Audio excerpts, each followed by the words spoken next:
Good evening, everybody. It is 6:30 p.m. I will call the Tuesday, September 8th, 2018 meeting of the Superior Common Council to order. Please rise for the Pledge of Allegiance. Pledge allegiance to the flag of the United States of America and to the republic for which it stands, one nation, under God, indivisible, with liberty and justice for all. Will the clerk please call the roll? Councillor Olson. Here. Councillor Van Sickle. Here. Councillor Bender. Here. Councillor Sweeney. Here. Councillor Fennessy. Here. Councillor Elm. Here. Councillor Ludwig. Here. Councillor Sutherland. Here. Councillor Kern. Here. Councillor Dahlbeck. Here. Councillor Levine. Here. Councillor Newman. Here. Councillor Locke. Here. And Councillor Radke. Here. Quorum present. Recognizing a quorum, approval of the minutes. We have two sets of minutes, councilors, the regular council meeting from September 4th as well as the committee of the whole meeting. What is your pleasure? Let's do it together. Councilor Bender's motion is to approve both sets of minutes. Second. The second is by Councilor Dahlbeck. Is there discussion? Seeing none, all those in favor, please signify by saying aye. Aye. Aye. Those opposed say no. The motion carries. Item 5.1 is a public hearing. It's a final resolution introduced by the Public Works Department authorizing the following alleys be blacktopped in 2019. 3rd and 4th Avenues East between East 5th and 6th Streets. North 7th and 8th between Fisher and Clough. North 19th and 20th between Susquehanna and Wyoming.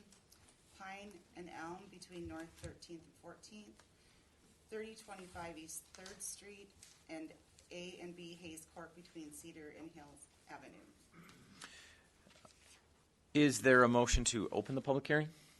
We don't need a motion to open the public hearing. Okay. Folks, this is the public hearing specifically for these alleys. Is there anybody that would like to speak in this public hearing about these alleys? Yes. Please come forward.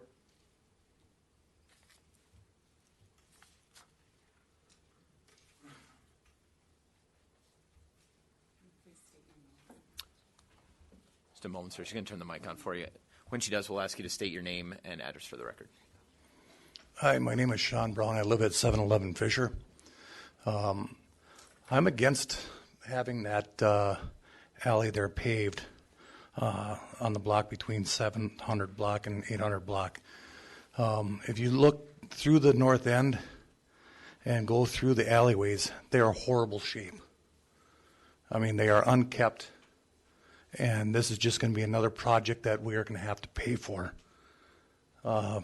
Yes, it is nice when it's new, but in that new condition, it becomes nothing but a drag strip.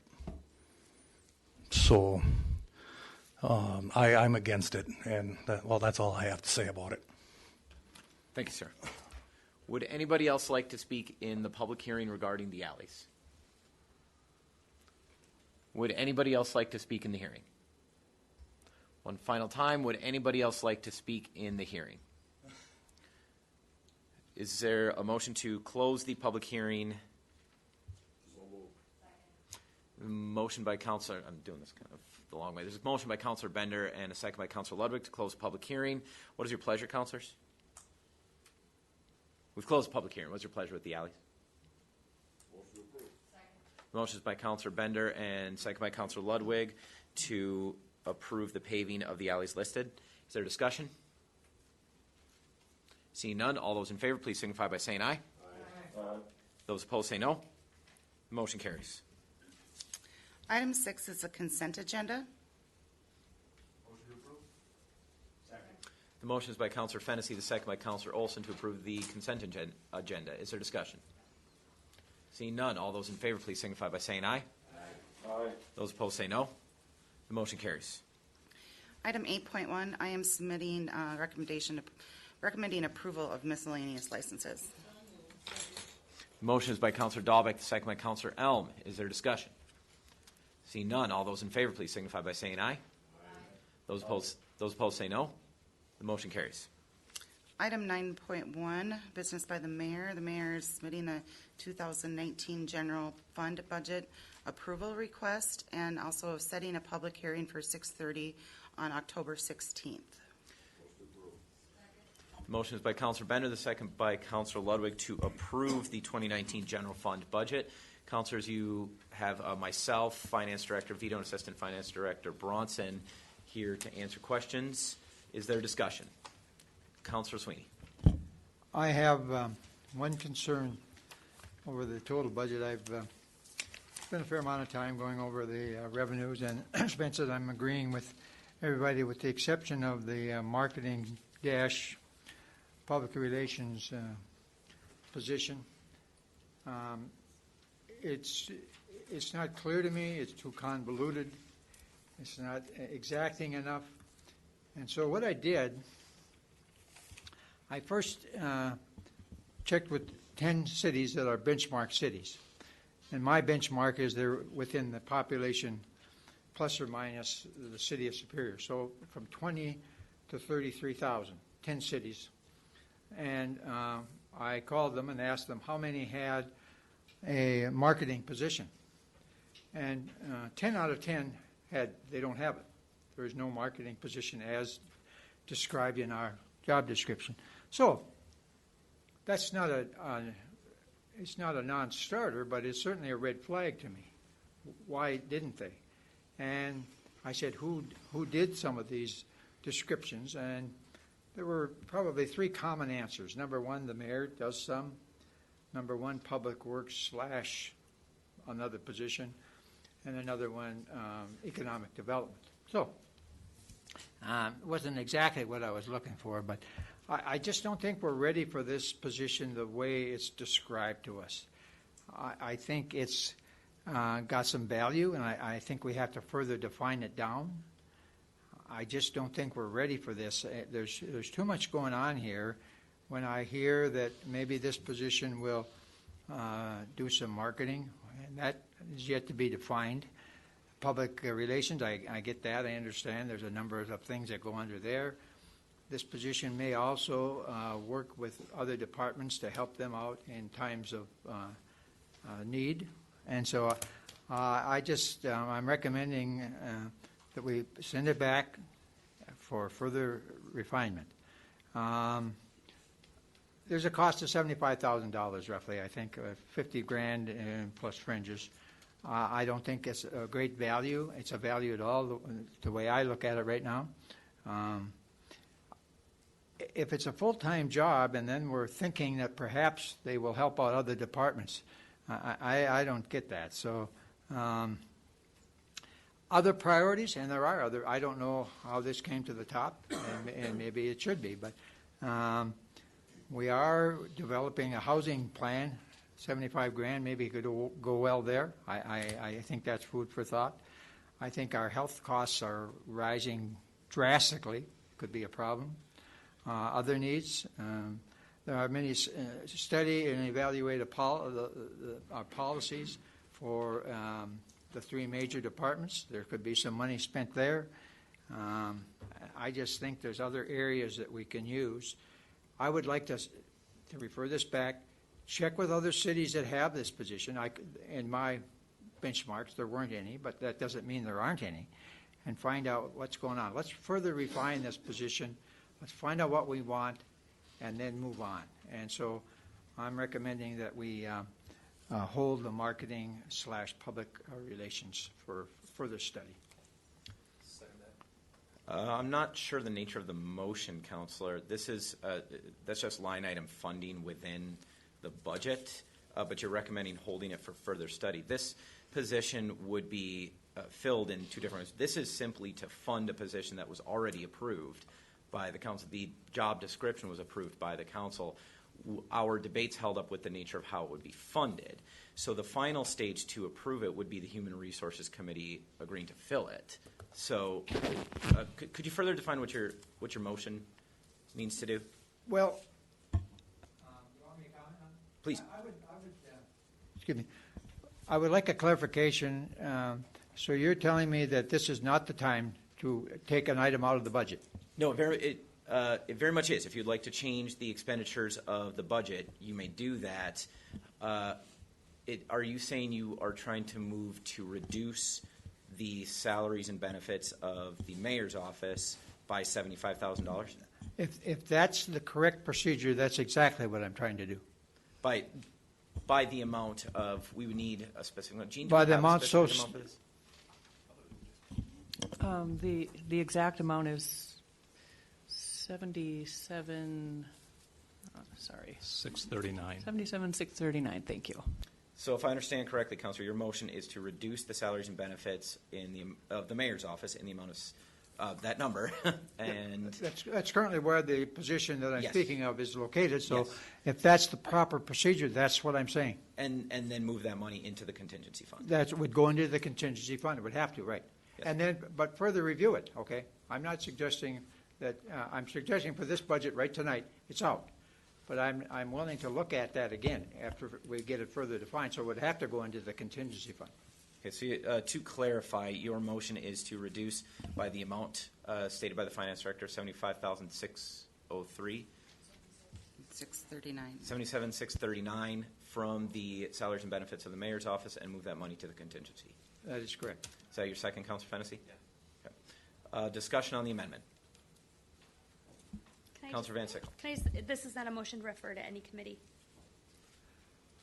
Where did No, it come out of? No, this is not a motion. Just to goes to the contingency fund, so.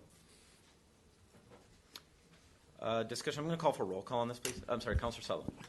Just out of curiosity, would it make more sense to table this item entirely until the next city council meeting? So if rather than, or it'd be easier to put it back into the contingency fund? Would it, so we can have discussion for the next meeting to get this back on? What would be? That's remember, Counselor, at the end of this, we have to vote on the entire budget.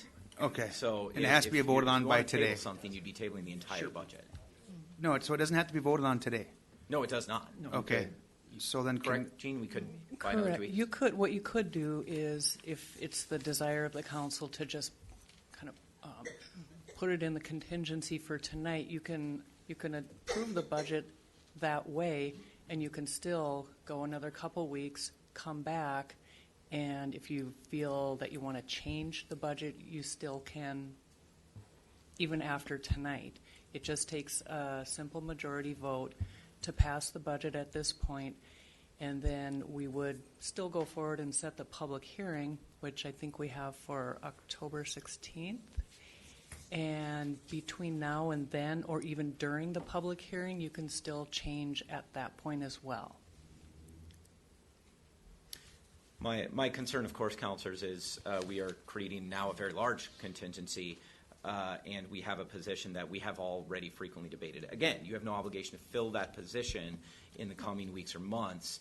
I am arguing that with the money available, you should have that funding available until we can debate the position. Councilor Ludwig. I guess I disagree with Councilor Sweeney in that, we, through Human Resources, we vetted the position, went through the position description and approved it. And, since the end of April, we've had several things, the Husky fire that has come up that could have used a marketing position to even, get the word out about things that we counselors and the mayor just do not have time to inform our citizens. We have an item on the agenda tonight that probably could have, used some marketing. Obviously, there are, people here that are here because of that, and, of that item. And so I see the need for a marketing position, just to keep our citizens, to keep our citizens more informed. Councilor Fennessy. We've got time, councilors. We've got 2 weeks to do this. So instead of debating this on the council floor whether we need a marketing position or not, it might make more sense just to delay approving a almost $30 million budget when we're hung up on something this small. So we've got the time. We're well within the statute to table this for 2 weeks and then bring it back to the council floor. Correct? Yes, and I actually agree with the counselor that to me it makes more sense to bring up concerns with the budget, and if we're starting to see concerns, do not make changes tonight. Let us take the 2 weeks, figure it out, and bring more debate and request with that time that we have. You would still be able to make changes with a simple majority, correct, Gene? That's correct. Further discussion? Seeing none, I am going to take a roll call vote on the amendment so I can get a simple count. We're going to start with Counselor Bender. Aye. Counselor Sweeney. Yes. Counselor Fennessy. Yes. Counselor Elm. Yes. Counselor Ludwig. No. Counselor Sutherland. Yes. Counselor Kern. Councilor Kern. Yes. Counselor Dahlbeck. Yes. Counselor Olson. Yes. Counselor Van Sickle. No. Vote passes 8-2. The amendment carries. Further discussion on the general fund budget. Councilor Olson. I'd like to make a motion to hold the general budget on the floor and wait for the next meeting to approve. We have a motion to table until the next meeting. Is there a second? Second is by the motion is by Councilor Olson. The second is by Councilor Sutherland. Is there further discussion on the motion? Seeing none, all those in favor, please signify by saying aye. Aye. Those opposed say no. The motion carries.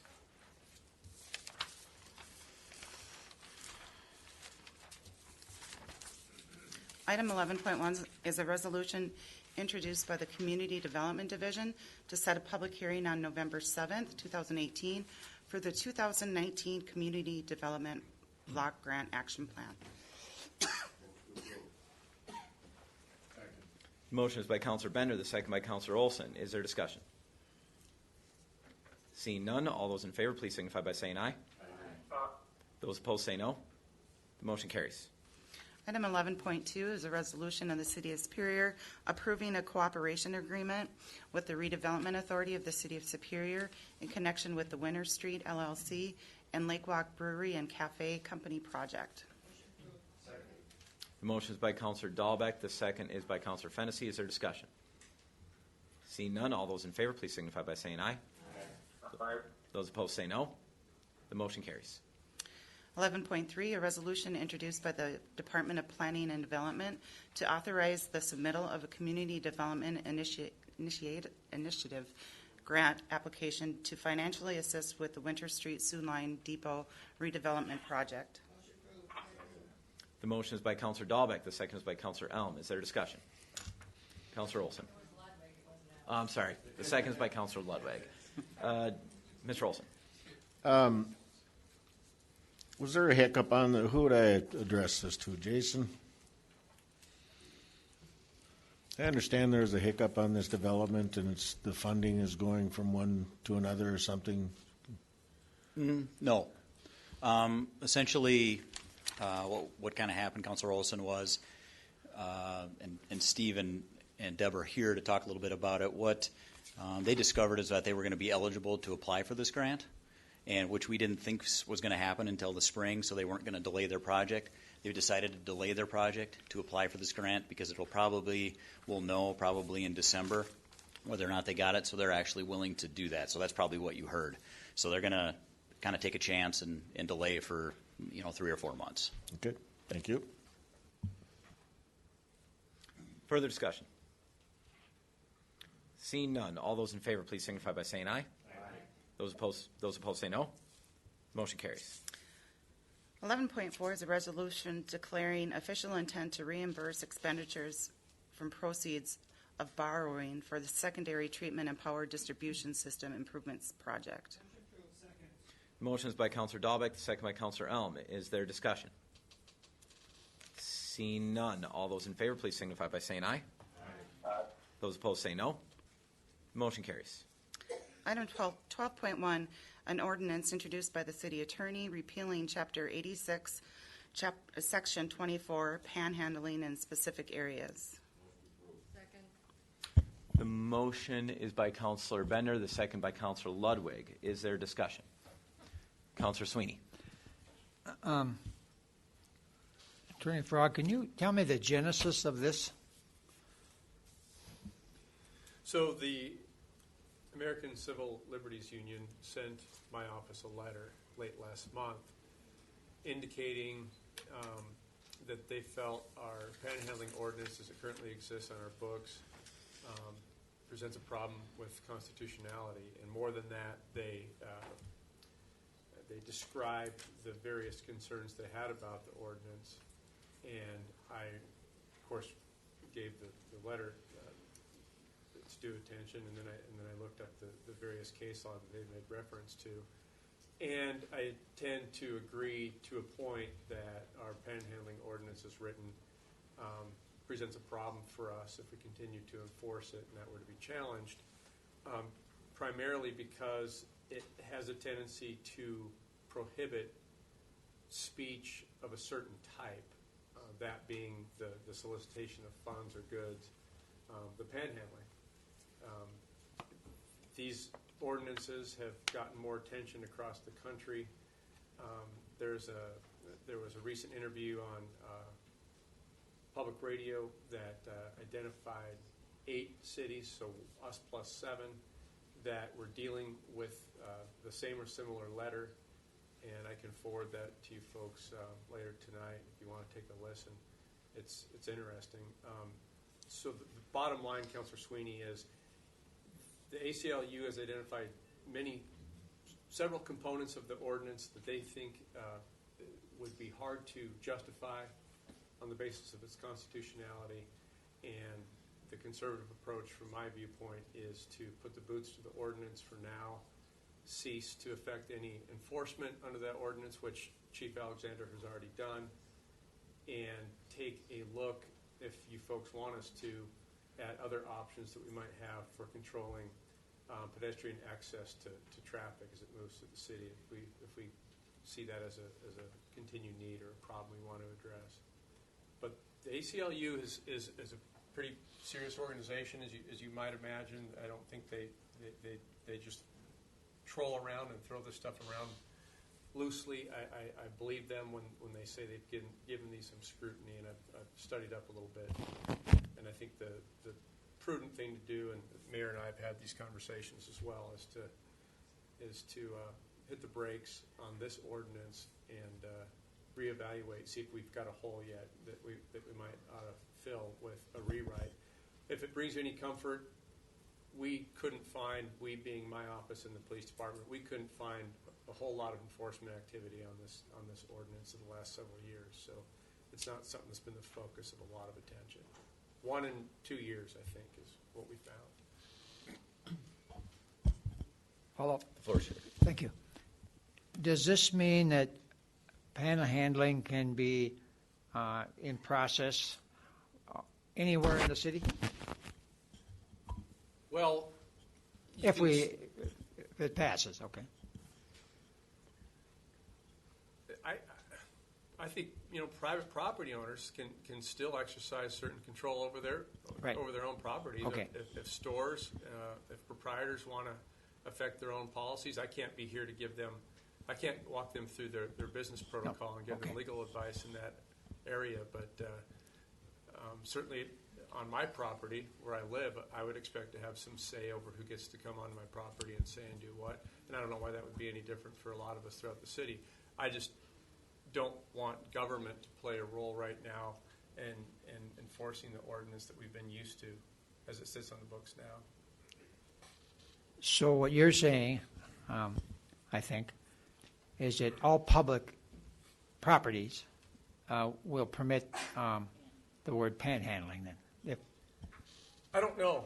I mean, if Quick Trip's lawyers are saying, you know what, if you've got some activities and some loitering going on your property that you wish was different, and then you should feel free to invite those people to leave. And if they don't, you can trespass them. That very well might be some of the dialogue that's happening between private property owners and their attorneys or their board or whatever. I haven't tried to make that my business. But public property, for example. Public property. Well, one of the things that we have in our ordinance right now is written is no panhandling within 50 feet of any governmental property. Right. Okay. That'll obviously be going away if you folks That approve was this repeal. Okay. Yeah. Thank you. Councilor Van Sickle. When I was in college, I participated in the fire station's annual fundraiser, Fill the Boot. Is that considered a form of panhandling? Definitely. Okay, thanks. Further discussion? Seeing none, all those in favor of the repeal of the ordinance, please signify by saying aye. Aye. Those opposed say no. The motion carries. Item 12.2 is an ordinance introduced by the Public Works Committee and the Public Safety Committee, Parks and Recreation Commission, repealing and recreating Chapter 90, Parks, Recreation, and Forestry regarding motorized recreation vehicles. Councilors, before we take this up for discussion, we do have a number of people from the public to speak. But before I invite the public up to speak, I want to let them know first the rules. Many of you have been here before, but for those that haven't, our rules are fairly simple. Members of the public are limited to a 3-minute time limit that is fairly strictly enforced. We do have a lot of people that have to speak tonight, so I'll give you a 15-second warning as you approach it, and then you will be required to step back from the podium at 3 minutes. So try and keep an eye on your own time if possible, and certainly if possible keep it to less than 3 minutes. It's also, we haven't had a problem with this before, but we also remind you that you cannot engage in personal attacks against the councilors or the city staff or each other, quite frankly, that our council rules prohibit that. Before I invite the public up, I have a few things that I want to say about this process that has been ongoing for several months. First, I want to thank specifically Councilors Kern and Sutherland for the work that they've put in to bring improved or increased outdoor recreation to the city of Superior, especially in the form of an ATV trail. As many of you know, I have supported the idea of bringing some road access within the city of Superior, specifically to connect trails, and I'll speak to that just a little bit. I also acknowledge that in this process, it has been frustrating for a number of people. For those that felt that this should move quicker and that we should be able to approve multiple routes within the city, I know that a months-long political debate is very frustrating. For those that are opposed to this, I know that there have been many frustrations as well.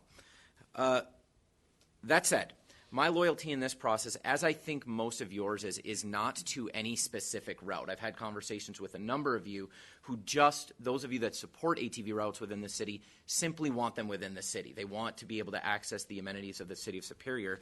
And my most important goal, to connect the trails that get very close to but don't actually enter the city of Superior nor connect with each other.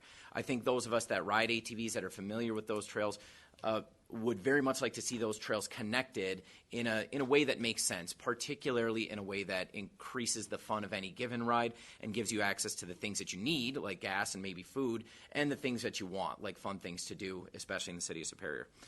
The route that you have in front of you today that the council will be considering, I have a number of concerns with it.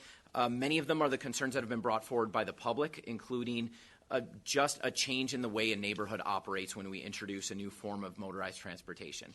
I understand that would be very frustrating for a number of people living in quiet residential neighborhoods that are primarily residential neighborhoods, and I believe that many of the paths of this route that's currently proposed unnecessarily enter into those neighborhoods within Superior.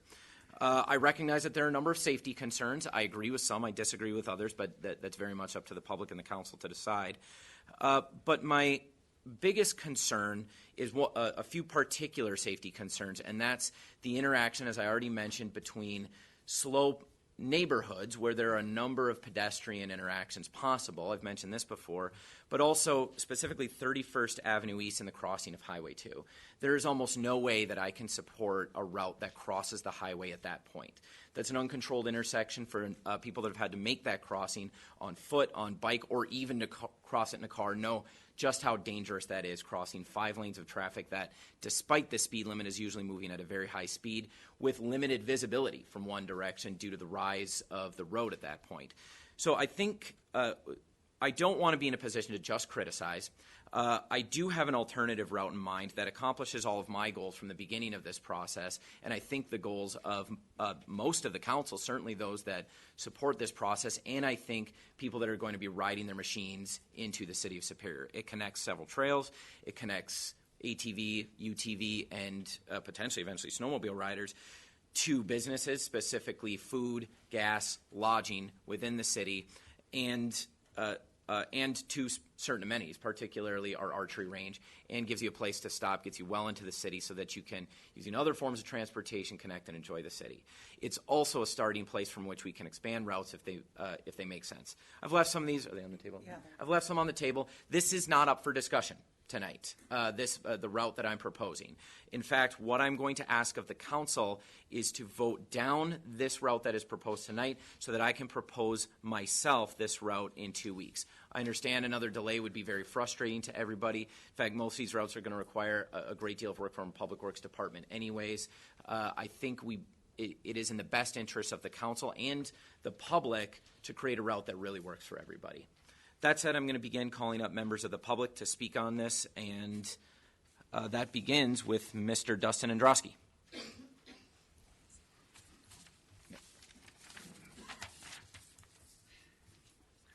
This guy wants to go last. Who? This guy wants to start last. Is that the one? All And right. again, if you'd please state your name and address for the record. Dustin Androsky, 1628 Susquehanna Avenue. I guess I'm here to show support for the trail, a route in Superior.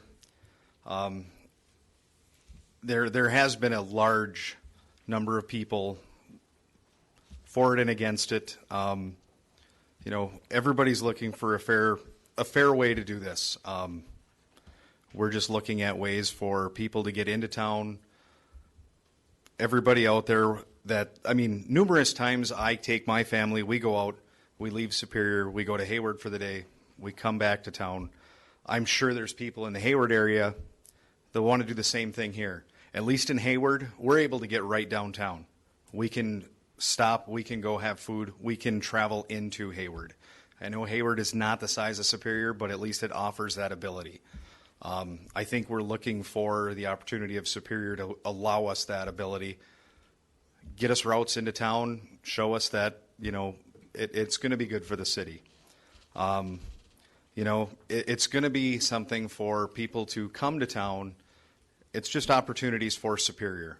Superior is looking for the tourism dollars, and this is one way that Superior has never had access to before. With the winter trails, it brings that in. ATVs have grown very largely in the past few years, and it's only going to continue to grow. So I think this is an opportunity for everybody to kind of benefit from this.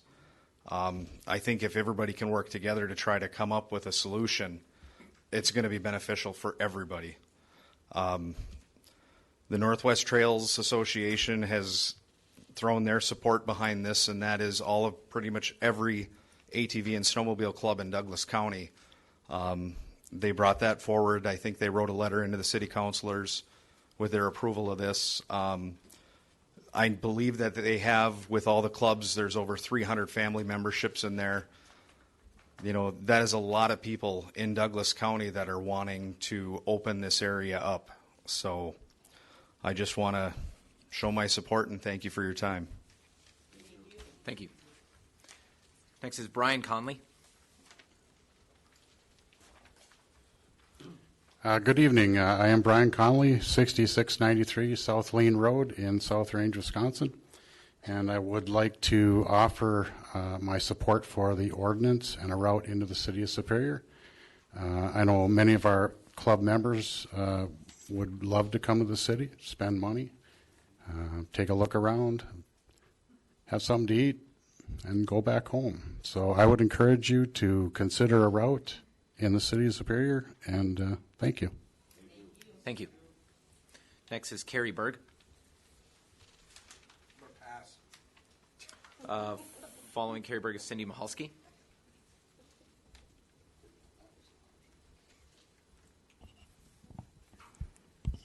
Hi, my name is Cindy Mahalski. I live at 1005 East A Street, and I'm in support of the ATV ordinance. This ordinance will help promote outdoor recreation in our city. It's also going to allow tourism to increase, and it will have an economic impact for our city. And it will also allow Superior to become a destination. So please consider voting in support of the ordinance. Thank you. Thank you. Next is Don Norman. Sean Brown. Everything's already said, so pass. Floyd Cochran.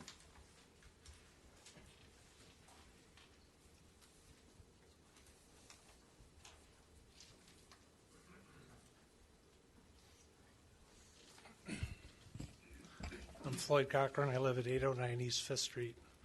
I'm disappointed in the process of how we got to this vote tonight about the ATV, UTV on city streets.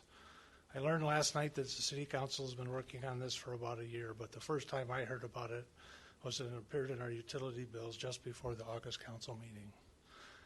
Not sure if it was advertised before this, but this was the first time I was notified. There was discussion at the August council meeting about getting the word out again, having neighborhood meetings, sending out mailers, but instead it was rushed to vote at this next meeting. Is there a hurry to get this passed? We have all winter to discuss and work through the issues.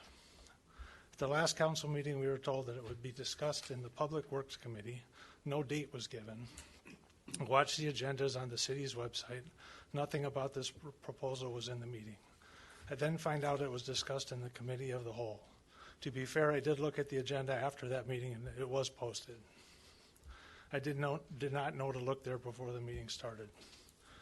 But there were plenty of supporters that showed up at that meeting. The manufacturers of these machines clearly state that they were not designed to be on streets. I have heard other people say that it's because they want to shed the liability. That may be so, but is the city of Superior picking up that liability by allowing them to ride on the streets? According to the state of Wisconsin OHV Safety and Enforcement Report for 2017, between 52 and 85% of the fatalities on ATVs were due to alcohol or drugs. The big swing is because 33% were not known why, if there was drugs or not. 65% of the fatalities occur on roadways. This number is trending upward as cities and towns are passing laws to allow this. It even states that this report that ATVs, UTVs are not designed to be on the road. I am strongly against this proposal. My wife couldn't be here tonight, but she also wrote a statement. I hope I can get it in time. I would like to voice my strong opposition to the ATV, UTV routes within the city of Superior. Allowing vehicles that are not designed for traversing city streets per manufacturer's guidelines is not in the best interest of our community. Adding ATV, UTV traffic to our city streets seems highly dangerous, as well as inappropriate means to travel within the city limits. This proposal affects all residents of Superior, not just those residents who reside along proposed routes. This is a matter of public safety, as we would have to share the road with other vehicles that were designed for off-road use, not for traveling on city streets. I believe that this proposal merits more study and more input from community members before being passed. 15 seconds, please. Some questions that I have. Has a traffic study been done or requested for the proposed routes? How much would the proposed routes cost the city? How would the city fund these routes? Would the city recoup these costs? I'm sorry, sir, that's 3 minutes. I'd like to make a motion to suspend the rules to allow him an extra 2 minutes to finish. The motion is by Councilor Fennessy, the second by Councilor Sutherland to suspend the rules. Is there opposition to the motion? See no opposition. You have 2 minutes, sir. Thank you. I cannot express enough from the safety aspect how concerning this proposal is. The main objective of the City Council should be to make decisions in the best interest of the City of Superior as a whole and not to facilitate personal or political agendas. In closing, I respectfully request that Council President Keith Kern should abstain from voting to have no further input on the proposed routes, as he would directly benefit financially in the measures if the measure passes, which appears to be a conflict of interest. Thank you for your time and consideration for this important matter. Thank you, sir.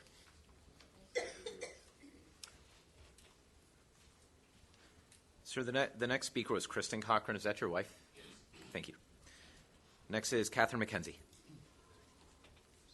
And just for the record, Mrs. McKenzie did submit a citizen's petition against the route with 37 signatures. Thank you. I started petitioning just today, and one of my neighbors went out yesterday and got most of the number very quickly.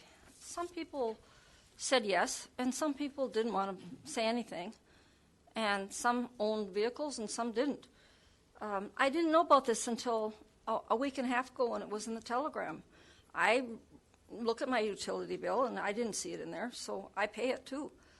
I don't know about the safety.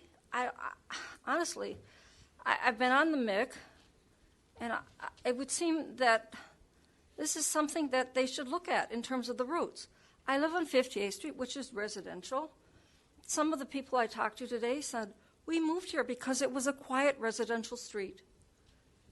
And one of the ladies lives there, and she says, I have flowers. I like people to see what I've got. I think it's beautiful, and people come to the golf course, they see the beauty. I honestly don't know if they'll be on the trail or if they'll be on the road. I walk every day, summer and winter, and in the winter I get off the trail to let the snowmobilers go by. But that's only in the winter. And the bicycles are on the sidewalk. And when I talked to the planner at the MIC, he said, bicycles on sidewalks and walkers, it doesn't really go together. So I'm not sure how we've organized our system of transportation here. It just doesn't make a lot of sense. Woodland and Barden are very narrow. And I don't even drive Barden in the winter if I can help it because it's icy and hilly and narrow. When I went to Burnett County just to meet someone and to shop, and I walked on the Gandy Dander, one of the parts of that trail were closed in the summer to transportation, to motor vehicles, and part of it was open just for walkers. So, I mean, I don't know what the plan is here. I haven't read the ordinance, I'm sorry, but I didn't know about it either. And neither did many of the people who live in my neighborhood. Large trucks are not allowed on 58th Street, and I don't know why. And is there a noise ordinance in the city? I don't know. Honestly, I don't. And anyway, this makes no sense. But when I was a child walking to school on Iowa Avenue, a young child was hit by a snowplow in front of a grocery store. The blood was on the sidewalk. And I hope it's not on your hands in the future, really, child or not. Thank you. Thank you, Your Honor. Next is Guy Moen.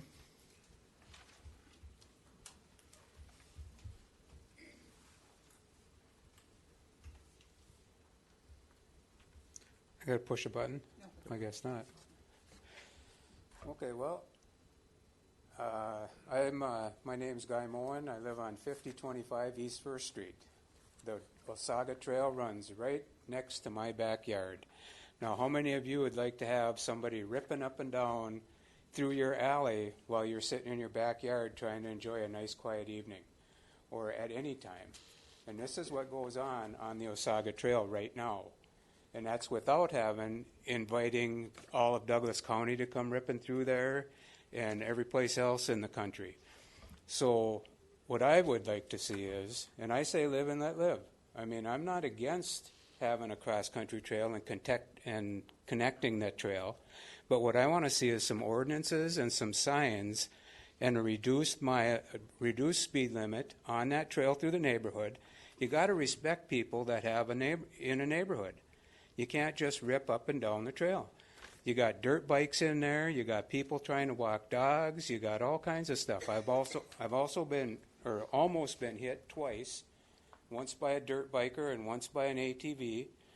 And you know, a lot of people. There's a lot of polite and people that drive through there that slow down and they're putting along. And if I'm in the backyard, we wave at each other, and it's all very nice.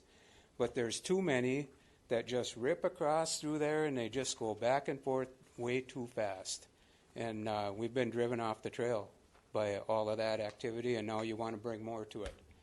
So I guess that's all I got to say. And I'm all for it as long as you police the trail the way that it should be policed. There's no need for people there should be a 10-mile-an-hour speed limit putting through the neighborhoods. Thank you, sir. Perry Revola.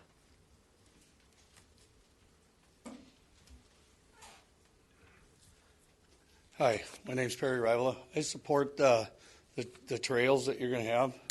I live in 3282 South County Road A. I used to live in Billings Park, but now I'm out. My concerns is I want the trail because I'd like to see it connect from where you have here on Woodland Avenue up to the Wild River Trail, which I can probably try to get the county to do that then. That will bring people into town. We've been on the trails. I'm in an ATV club, snowmobile club. When we're out on the trails and we're riding, people are walking with their dogs and stuff. We slow down. We don't try to run them over. We're not bad people. Some people are idiots. You can't control everybody out there on the roads driving cars either. So to try to say that a few bad people are going to ruin it in town, I don't believe that. The reason, and he's saying someone said something about they're not supposed to be on streets. Yeah, at high speeds. We're not going to be doing high speeds. This would allow me to get my family to the hill, I don't know what it's called by Woodland there, where the people slide. There's a lot of people that go there and they take their kids and their families and they go sliding. They'd be able to ride their wheelers over there on the road. I also am a motorcyclist. I go to Sturgis. I've been going to Sturgis every year. They allow their ATVs all over anywhere. The roads, except the freeways, obviously. There's never been an incident. You're talking 300,000 bikes on a road, city road, and you got ATVs out there. Nobody's been killed. Do the math. Look it up. Look at other North Dakota. They allow it. South Dakota. Look at these other cities and states and see what they do. They allow on all the streets. So now what they do is you're not having a straight trail where everybody is going to be on that trail. It would be a little bit louder maybe. But, I mean, the main thing is it's going to bring business. It's going to bring people from Solon Springs to be able to come down the Wild River into town, down the corridor, you know.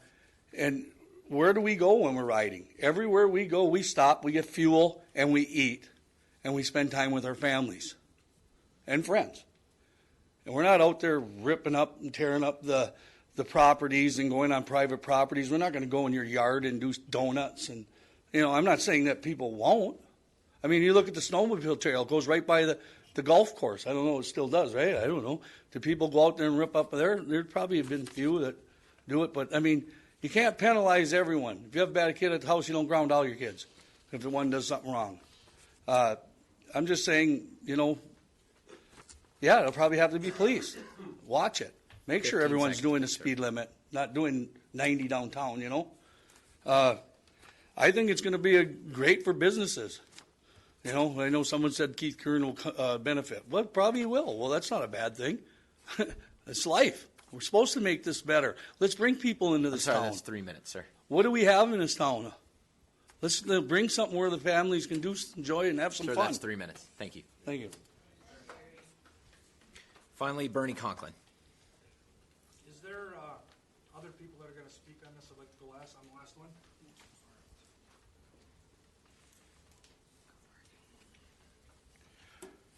Well, good evening. My name is Bernie Conklin. I live out in Foxborough on Highway B. I'm the president of the Swords ATV Club. I've spoke here 3-4 times on this issue. We strongly support it. Just going over some of the conditions that the chief of police has put out there. You must be 16 with a valid driver's license. At one of the council meetings, an issue was brought up. They don't know how to control a vehicle. The ATV weighs 600 pounds. A car, which the state of Wisconsin gives them a right to drive, weighs 2,500 pounds or more, up to 7,000 with a pickup. Yet they can drive on your streets. There's issues about the numbers of ATV riders coming through town. We ride ATVs. I don't like riding on blacktop, but if it's to get to someplace to eat, someplace to get gas, or someplace to sleep, we're going to go on it. It's just part of the nature of the business. Currently in Wisconsin, there are 12,000 to 15,000 miles of road routes, and it is continuing to grow. This is not a dying sport. ATVs, UTVs outnumber snowmobiles by over 100,000. This is not going away. All the other states, like the last gentleman said, South Dakota, North Dakota, state of Wyoming, they allow these on the streets. Hayward, as Dusty mentioned at first, State Highway 27 is open into Hayward right now for ATVs to ride on. couple other things I want to say. State of Minnesota just passed a law. It went into effect August 1st, talking about the drunk driving. I know that's a big issue for people. If you're caught in a vehicle, a boat, snowmobile, ATV, your license is gone for all those, no matter what you're driving. Wisconsin is looking into that currently to try to get that passed. As far as going out to bars, the large groups, largest ATV ride in Douglas County right now is the Warriors Ride in March. It raises money. It's raised over $30,000 last year for veterans in Douglas County. So there is a purpose for those poker runs and things like that. It's a great opportunity to raise money. The Bikers for Boobs just went on. I don't know what they raised, but that's motorcycles. You had a couple hundred motorcycles riding in the streets. It happens.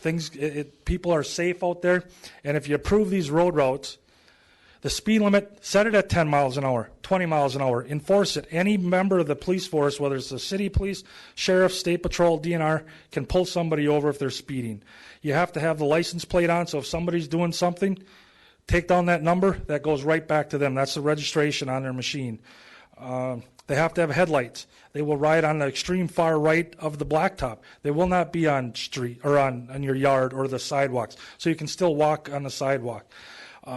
Money-wise, when my wife and my son, we go out, we easily spend $150 a day every day we're out riding. That's gas, food, lodging. That's all included. And you start bringing in 15 seconds, please. Even 20 to 30 machines a day over the course of a summer and course of a year. That's a lot of money to the city of Superior.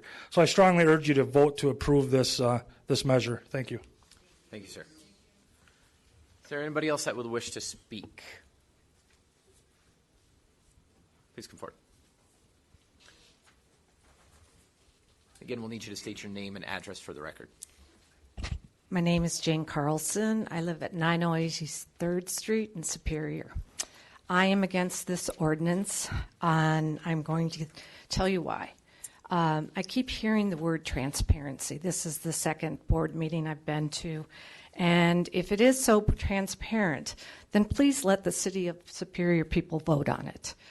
And I would ask that a spring 2019 advisory referendum be voted so they'll allow people to vote in the City of Superior. Next, I keep hearing money. If it is truly going to bring the city money, then let's have all the ATV, UTVs, and snowmobile purchase a Douglas County tag or license. And then that way, when they ride in the City of Superior, they have to pay an additional fee. Then we all can benefit. Because I can't fish in this city, I can't launch a boat in the city, I can't even go out and cross-country ski in the city without paying money. So if they're going to use this privilege, then they need to be paying for it. The third one is safety. We are the only city in the state of Wisconsin this size to ever pass an ordinance like this. So I just ask the council to please drive your cars through the routes so you know exactly what you're approving. And also, are you thinking about increasing the number of police officers in this town? Because that's what you need to do if you're going to enforce this. Also, I ask for it to be provisional. Try it for a trial 1 year. See if it works. Get statistics. Actually find out how much money did it bring into the city.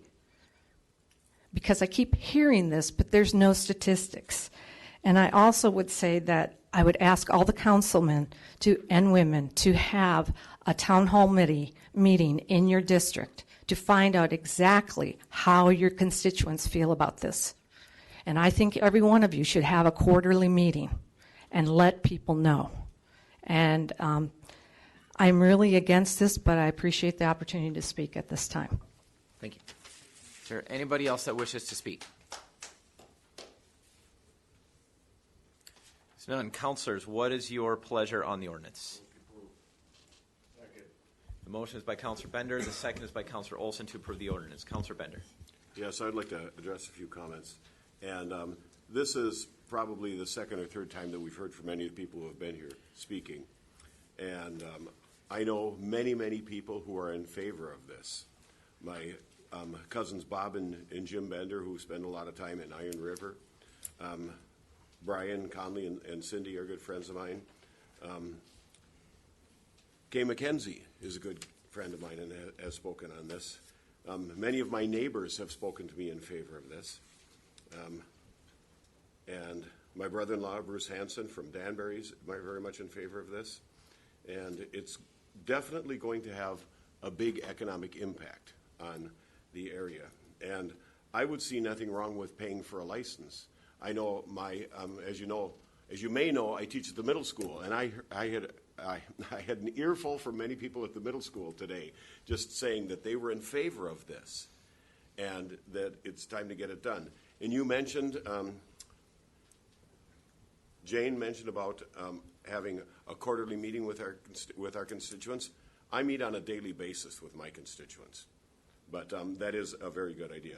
And Jane had also mentioned make this provisional. Any ordinance before the city is provisional. If we want to repeal it, we can repeal it. Councilor Sutherland. All right. As we all know, I'm a huge supporter of this ordinance. I have sat down and created this route with department heads, members of the entire community from my district, from the city, and some club members too as well. With this route, we have addressed concerns that we have had with our winter route. And Mayor Payne, I respect your route that you presented to us. However, that does not address the winter route issues that we are having. With this route, we have addressed, like I said, concerns I have on the winter route, such as taking routes off of the sidewalks and out of alleyways with the winter route. I've had to put a number to it. I'd say I've spent over 150 hours on this, reaching out to all the different counselors, trying to reach out to everybody I could. When it comes to this particular route, I've worked with public safety, public works, and the city council on several occasions. I have met with our police chief and had communication. I've communicated with our sheriff as well. We have adopted the state statutes and made some provisions to it. For example, like Bernie Conklin mentioned, the must need a valid driver's license, which I know you mentioned the state of Wisconsin or Minnesota says it can affect that. Well, if you get a DUI in any case, this will affect your driver's license too, so that you can't use this. No open container on side-by-sides like you can in other places. So I'd like to read, if I have a couple minutes here, I'd like to read a message I got emailed today from the police chief from Hayward. It says, thanks for inquiring into our ATV progress. As I had asked them how it's going for them. They have opened up roads. We've had no real issues when opening up many streets to ATV traffic. The Main Street area has definitely benefited from the side-by-side riders and ATVs coming into town for walking around Main Street and hopefully making purchases. We have seen an increase of ATVs at gas stations and local restaurants as well. Like most communities, the crime we experience in the city is generally caused by local individuals and not related to ATV traffic. In fact, most thefts from vehicles or burglaries to dwellings in the city are caused by individuals walking or on riding bicycles, as it helps them to keep a low profile and harder for us to locate. I have never seen a study that would indicate violent crime or crime in general that has risen because of increased ATV traffic. So I'm going to skip a couple paragraphs here if you guys don't mind. It says, I really anticipate this being a good move for our city once we lose the summer tourism and are between snowmobilers and skiers coming to town. This is Hayward. I hope that the ATV crowd will frequent the town in the state in the late fall and early spring to help keep money coming into our community when businesses really struggle. I wish you luck with your project, and although your city is much larger, I can only think that ATV traffic would be beneficial to some of your businesses that allow taxpayers easier access from their home to the trails. If we're really concerned about crime as a community, then we need to deal with the core issues like drug and alcohol abuse, family dynamics, or lack thereof, lack of treatment in centers, and changing the negative culture we have all created. So that's from the police chief of Hayward. Another thing here is we are a city with some awesome ideas. We have lately, the last 5 years, I think, are different events popping up. We're doing a lot of cool, interesting things in our community. We're becoming more and more involved with each other. We're finally thinking outside the box. We're using creative thinking, and finally, we're trying to attract tourism and help retain our youth. I'm asking for support when it comes to this route, and with that, I'd like to make an amendment on this. Is this how I do it with the motion that's going on? I'd like to amend that. And councilors, I had a miscommunication with Councilor Jack Sweeney in his district there. I am asked that we take out 24th Avenue East from 5th Street to East 3rd Street and East 3rd Street to 23rd Avenue East completely, and adding 23rd Avenue East from East 5th Street to East 3rd Street. It's just, it's kind of hard without looking at a map. It's going on a wider street, one block, rather than two different blocks. Do you have that, Terry? Yeah. All right, so you're technically just taking it from 24th Avenue East to 23rd Avenue East? So what I'm asking here is from 24th Avenue East from 5th Street to 3rd Street. So when it crosses Yeah. 5th Street, taking that out and how it takes, and then it heads north to 3rd Street to 23rd Avenue, out 23rd. Yeah. I want to take that little, what do you call it, dog leg out of there. Okay. And then add in 23rd Avenue East from 5th Street to 3rd Street to create that tie-in. 23rd Avenue East. Add in 23rd Avenue East from 5th Street to 3rd Street. Okay. Okay? And that's my amendment to the motion. Will the clerk please read back the motion? Okay. So the amendment to the motion is to take out 24th Avenue East from East 5th to East 3rd Street and add 23rd Avenue East from East 5th to East 3rd. Correct. That motion is made by Counselor Sutherland and seconded by Counselor Sweeney. Is there discussion on the motion to amend? Seeing none, all those in favor of the motion to amend, please signify by saying aye. Aye. Those opposed say no. Motion carries. The main motion as amended. Further discussion. Counselor Sweeney. If we could, this wouldn't have to be an amendment, but we could set up a set of criteria to judge the effectiveness, the safety, the noise issues that I don't know if they're going to exist or not, but I would recommend that we set in writing a series of criteria to judge what if this has a positive or a negative factor. I'm more concerned about the safety aspect than I don't know how we would judge the economic impact. That may be almost impossible. But the safety issue, the noise issue, that has concern for me. So I would recommend that we set, perhaps with who's ever responsible, whatever department it would be, set up a series of criteria and trying to figure out how this is, if this is real, if these concerns.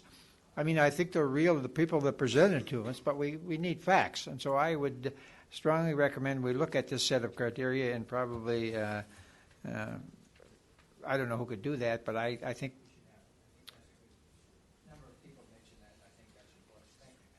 Thank you, Counselor. I'm not sure if you made a formal motion there. It would be difficult, unless you've got one prepared, it'd be difficult to put that into the ordinance that we're drafting. It seems like something more appropriately referred to a committee. Right. Okay, thank you, sir. Further discussion on the main motion. Counselor Fennessy. The one thing that I guess I'd like to see added into this is just that we review this. 2 years from the the point that it comes into play. Kind of to piggyback off what Jack is saying. If we've got a date that we've got in mind that we're going to review it. I talked to the Chief Alexander today. If they could do something similar to like what they did for the winter test run, where they have a separate bank for complaints that people call in, so that we can analyze this after 2 years, and that we're able to look, because with that we were able to look back at the winter trail and look at it being a success for the number of ATVs that went down versus the number of calls we got in snowmobiles. So I guess I would like to add some language in there, just that we review this 2 years after it's been put in motion.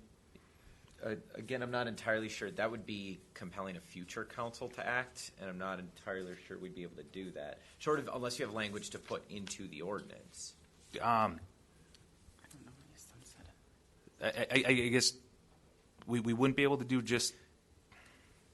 In theory, and I'll let Frog weigh in, but you're describing a sunset clause in an ordinance. The idea that you're using words like review, counselor, but it sounds more to me like a sunset clause wherein the ordinance would repeal itself, but I'm not sure we've ever done that within the city of Superior, or I guess I'm not sure the rules for a municipality on that. We've had ordinances change. Any counselor at any time can bring the matter back for review, and changes can be made, or the ordinance can be repealed at that time. Okay. And in the event this ordinance passes, Counselor, I mean, we can amend the ordinance and add a sunset clause, if that's possible. Thank you. Further discussion, Counselor Olson. So, for the council, keep in mind that we have an ordinance in front of us to approve a route. I think all the ideas that everybody brought forward are something that I brought up at the last council meeting, that this be a living document, a working document that we can amend at any given time, such as the mayor just said, or Terry did, excuse me. Any one of us can ask for an amendment to an ordinance at any given time, this council, future council. I would recommend that the people that were most involved in the implementation of this, being Sutherland and Kern, volunteer to be on a subcommittee and get somebody from the public that would be interested in it, possibly somebody that's largely in favor of the project, somebody that's largely opposed to the project. That way you get input from everybody. I want to touch on I thanked all of you last time, and I'll thank you again for the amount of effort you've put in to whether you're going to be coming into our community and spending your dollars. That's great, right? Safety concerns. Anybody that knows me over the time on this council or anything else, that is the utmost importance to me as well.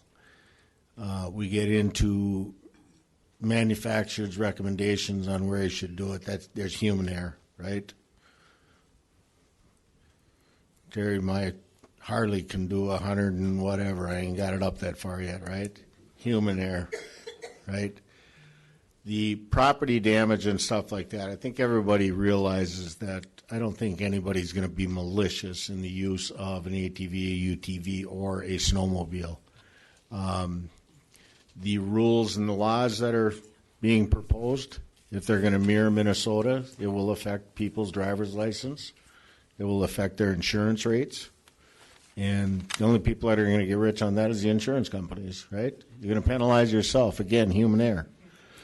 So, I mean, let's think about those things. I know there's people on the council here that think differently than I do on some of these issues, and that's good. That's what we're here for. The overall concept of doing this, again, let me remind you what I said last month, that we are last meeting, we're evolving, moving forward.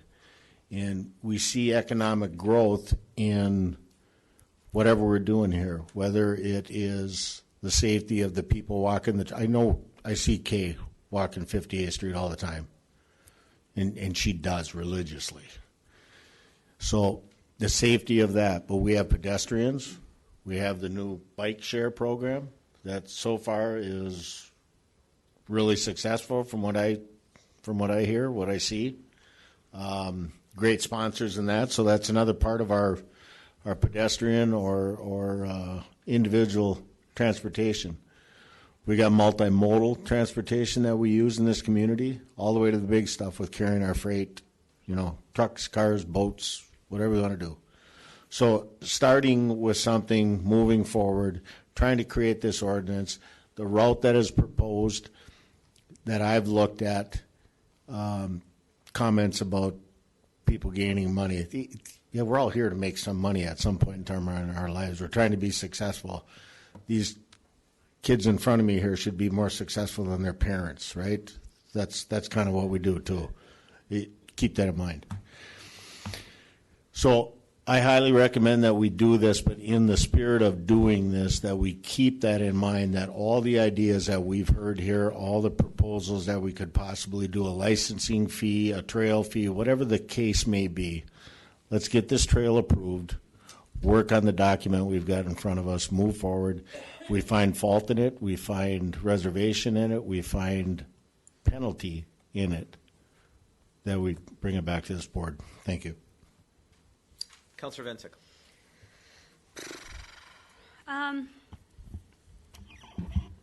All right. Well, thanks for being here. Thanks for your diligence on both sides. I have a lot of opinions about this, but I think that if this council will ever recover and function as one again, I ought to be careful with that. But I just want to say, whoever said I did not stand for the Pledge of Allegiance, please watch the tape. That's not true. But I'll just say this. We've all talked to a lot of constituents on both sides of this. I spoke with a woman today in tears who is represented by Councilor Fennessy. But, the thing is, he went into their home. I've had to do the same. It takes a lot of work, and I respect him for being honest and open and available to them. I think Councilor Fennessy, Sweeney, and I have probably had the brunt of a lot of this, and it's been challenging to feel helpless as a representative. One of the questions I'm asked most often is, what is the rush? And I guess I don't have an answer for you on that. I've worked in policy a long time. Typically, you work out all of these details before you implement it. We're doing it the other way, so you'll have to continue to help us along that path. But as my grandmother said, she used to say, mark my words, and soon you will have your revolting answer. I'll close with, I spoke with a woman today who lives in Eloise. She said, in referencing this council, they're going to do whatever they want to us, and there's nothing we can do about it. But I will remember this when they come knocking. To me, that's a dark place to be in local government. Thanks. Further discussion. Councilor Ludwig. A couple of things. I was on the Public Works Committee when we approved this, and there were a lot of enthusiastic people there that day that really wanted this trail. And and I think in the long run, Superior does deserve an ATV UTV trail. But one of the things that I said was that we needed to specifically, when we plan this trail, specifically needed to notify the residents that it's going to affect along this trail. I mean, we counselors here, how many of us live along the trail and will have, of the ATVs, UTVs going by? How many of the people here that said, yes, they want the trails, actually live along those trails? How many of the businesses who will reap the benefits of, the profits of people coming in live along those trails? We've heard from residents who do live along these trails. Ms. McKenzie, if I'm not mistaken, with those 37 signatures, right? Lives along 58th Street, part of the trail. They've said loud and clear they do not want the trail. I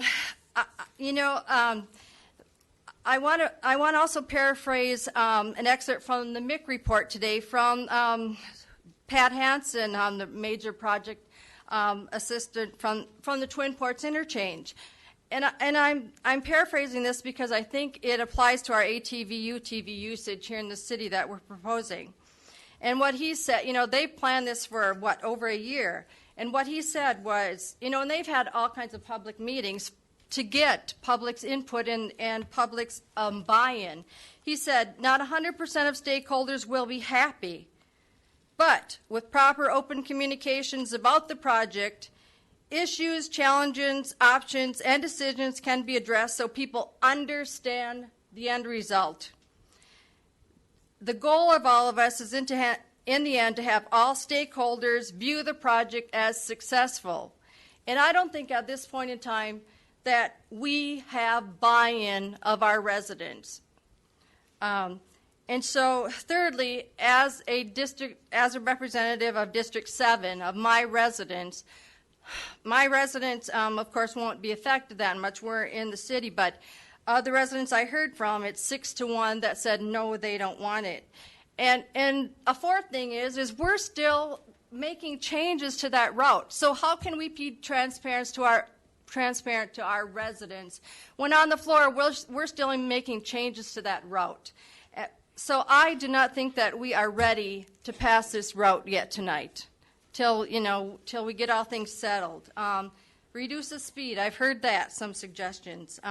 So anyway, in the long run, if we can get this route vetted so that we have, more buy-in from our residents than we do, I'll support it, but I can't support it yet tonight. Councilor Sutherland. Just one more thing.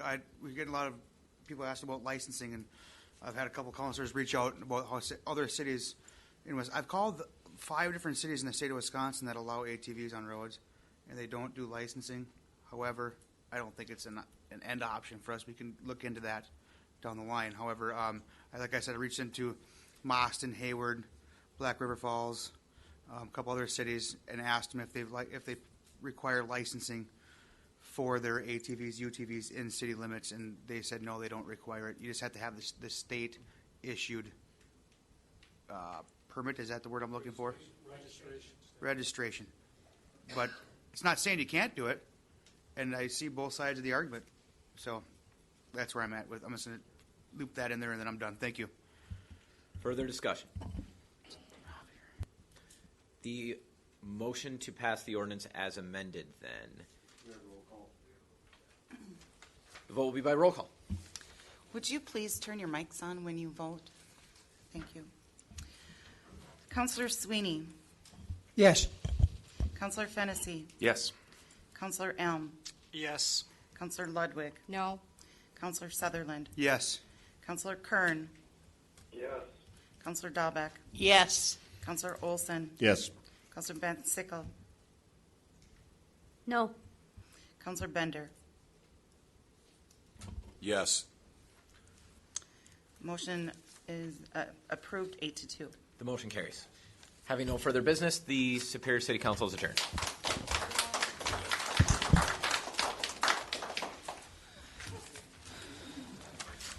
This one I have to. Oh, sure. Sure. Yeah.